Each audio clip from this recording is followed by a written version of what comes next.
so much for tuning in. So today's show, we're going to be doing grade 12 life sciences, meiosis, but a very detailed summary. Basically, the things that I think are so important before you even begin writing that test or exam.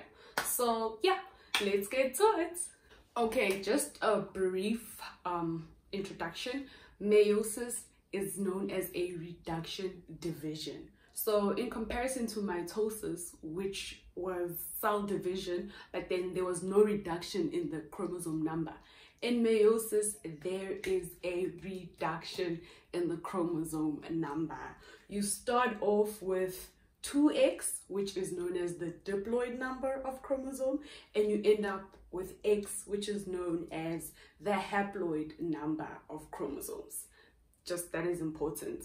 We are halving the chromosome number. And why is that important? To overcome the doubling effect of reproduction. It is so important that the chromosomes are reduced before reproduction happens, to overcome. Because, for example, humans, we have 46 chromosomes. So the gametes have to have half, so that when they fuse during reproduction, it's 23 plus 23, not 46 plus 46, because that's going to be another organism that has 72 chromosomes. So yeah, reduction division. And another important thing about meiosis is that it introduces genetic variation. Very important. Mitosis, no genetic variation. Like the cells are like exact duplicates. Whereas in meiosis, they are not. They are genetically different from each other. Genetic variation, that is the point. So, which brings me to the phase that I think is the most important phase in meiosis, and that is prophase 1. Notice I didn't just say prophase, I said prophase 1, which is another thing that is important in meiosis. When you are writing down your answers, you have to write the number down. If you just write prophase, if you just write metaphase, it's wrong. It's wrong. I always say, rather not write down the answer if you're not gonna write down a number. Write the number down. Okay, sorry. Yeah, prophase 1. Okay, and why do I say prophase 1 is important? Because prophase 1 is where this genetic variation happens. So I'm going to show you now just by using a diagram. Okay. I would have loved to make a drawing of this, but then my drawing skills are not that great, so that is why I just put this picture here. So crossing over is very important, because that is where the genetic variation occurs, as I said, and crossing over happens in prophase 1. Okay, so I'm just gonna go right into crossing over, and then, as the diagram says, the homologous chromosomes arrange themselves in pairs and then ambivalent forms. So that's a new definition. Bivalent, that is two homologous chromosomes that have arranged themselves in pairs. That is called a bivalent. Okay, so sister chromatids are visible, and then crossing over, an exchange of chromatid segments occurs. So you know that point exactly where the crossing over happens, where they touch, that point is known as the chiasma. Chiasma. That is the point where these two chromatids touch each other and crossing over occurs. And then after crossing over occurs, you see now that chromosome A, which is the gray one, has a bit of white, and then chromosome B, which is the white one, has a bit of gray. So that shows you that crossing over has occurred, because they do ask this. They'll give you a diagram, and then they're going to be like, has crossing over taken place? Give a reason for your answer. And then you're going to have to be like, yes, crossing over has occurred because the one chromosome has parts of the other, blah blah blah, something like that. So that's how you know that crossing over has occurred. If crossing over had not occurred, then the chromosomes would have their full color with no other, segments. And again, the point where they touch, chiasma. Two homologous chromosomes, bivalent. know those definitions. Okay, yeah, so that is the important part of prophase 1. Notice I did not talk about all the other stuff because you can read. I mean, I'm more than willing to explain it. You know, you can just DM me on, you know, my Instagram page and stuff, but just for this video I just want to make it as short as possible and focus on the important things. Okay, then we move over to metaphase 1. So guys, when you watch this video, please like have your notes with you because my drawing skills are not that great. But anyways, metaphase 1. So in metaphase 1, the bivalents now arrange themselves at the equator, and they arrange themselves like randomly. So that is another thing that contributes to genetic variation in meiosis.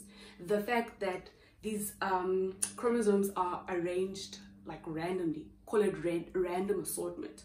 So just keep that random assortment in metaphase 1 also contributes to genetic variation. So yeah, that's metaphase 1. Well, the highlights, the most important. Anaphase 1. So now the spindle fibers contract and the chromosomes move towards the pole. Whole chromosomes move towards the pole, not chromatids. Whole chromosomes move towards the pole. And then telophase. Telophase, invagination now occurs, and then 2 new cells are formed that have half the chromosome number. Emphasis on half the chromosome number. Again, I'm just highlighting. How I remember these phases: PMAT, Pumla makes NRT. Pumla makes NRT. You need to know the order. It's not of utmost, no, it is of utmost importance, but how they will ask it in an exam is they'll give you pictures and then they'll be like, arrange them, you know. So that's why you need to know the order. You know, yeah, it's very important to know the order. So yeah, Pumla makes a T1 and then Pumla makes an a T2. So prophase 2 is very similar to mitosis. I'm not going to go into it too much, but then what I just want to highlight is that in comparison to metaphase 1, we had bivalents that were arranged at the equator. In metaphase 2, it's now single chromosomes that are arranged at the equator. And then with anaphase 1, where whole chromosomes move towards the pole, now it's chromatids that moved towards the pole. So if you're feeling a bit confused or what, I think let's do an activity to just, yeah, help us understand better. So yeah, let's get to it. It's question time. Okay, so 7.1, what type of cell division is represented here? Give reasons for your answer by referring to B, D, E, F, and G respectively. So the first part of the question, we have to answer what type of cell division. It's definitely meiosis. And then we now have to give reasons for our answer. So B is telophase 2, you know, because there's 4 cells now, telophase 2.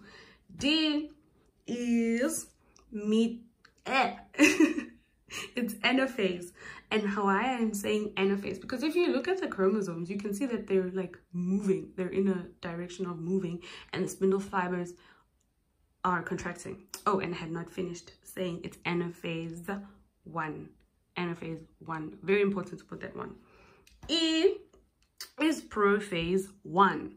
How do I know that it is prophase 1? Because the chromosomes are arranged as bivalents. Yeah, bivalents. Prophase 2 does not look like that. So yeah, that's how I know that that is prophase 1. F is metaphase 1. Metaphase 1 is because it is bivalents that are arranged at the equator. And then G is also prophase 1. And we see this because crossing over is taking place. And just to remind you, remember the point where they touch, chiasma? That is number 15 that they are pointing to. Well, we're going to do it like later in 7.10, but then I just thought I'd emphasize it now because it is very important. 7.2. Use letters only to place the phases in the correct sequence. You see, this is where it gets fun. This is where you're supposed to know your order. Okay, it's E because E is prophase 1, and then it's G because G is prophase 1 too, but now crossing over happens. So crossing over, yeah, is the next phase in prophase 1. Okay, so E and G is basically prophase 1. Anyways, it's E, G, F. F is metaphase 1. How do we know this? Okay, I already said that in the previous question. Okay, let me just, yeah. E, F, D, A, C, B. So if anyone doesn't understand why I put them in that order, please feel free to just comment and then I can explain it. But yeah, if we're all good, let's move on. Okay, I don't know if we're all good because you guys are not responding. But anyways, yeah. 7.3, what is the diploid chromosome number of the organism of which these cells form a part? Diploid, remember I said is 2x. That is the original, that is the one you start off with, and then haploid is the one, it's the half chromosome number. So if you look at the first one, which is E, and you count the chromosomes, it's 1, 2, 3, 4. So that is the chromosome, that is the diploid chromosome number. So the answer is 4. So you just count the chromosomes. Yeah, it's that easy. And then 7.4.1, identify the specific organ structures in which this process takes place in female animals. So meiosis takes place in the sex organs. And so in females, those are called the ovaries. And then in males, those are the testes. So yeah, they do ask that. 7.5, write down the letter of the phase during which the chromosome number is halved. So this chromosome number is halved at D, which is anaphase 1.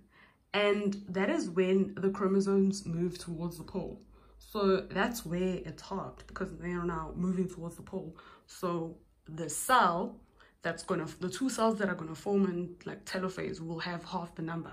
So this process where the number halves happens at D, which is anaphase 1. Okay, 7.6, is the chromosome number in phase A haploid or diploid? Okay, so it is phase A.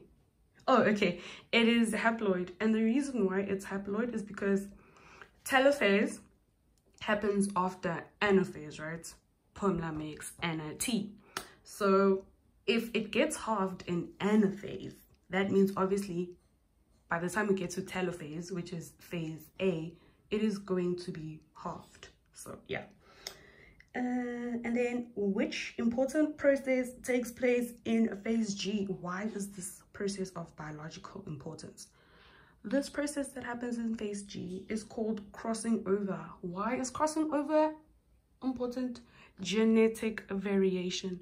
We do not want a million Pumlas in this world. We want genetic variation, because with genetic variation, species are more able to adapt to changes, so yeah, genetic variation is very important. 7.8, besides the process mentioned in 7.7, Mendel's law of independent assortments also ensures genetic variation. Define the law of independent assortment. Okay, Mendel said that alleles of a particular gene are passed on to offspring independently of each other during formation of gametes. So yeah, the passing over of genes happens independently of each other. So that's just in a nutshell.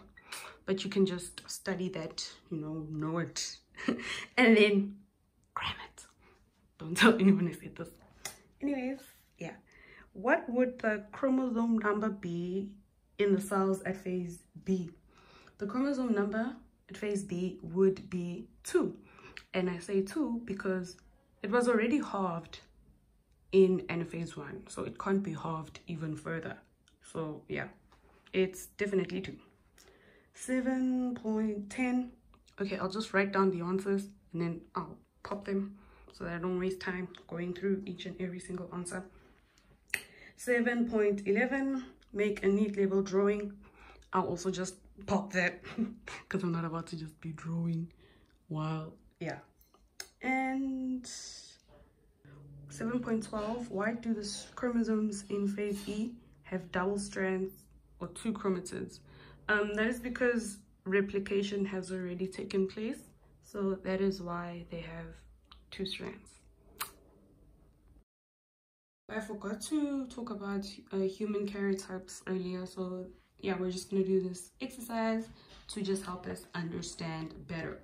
So you see here there's karyotypes A and B, and then the first question asks us to determine which is a male or a female, and then we have to motivate our answer.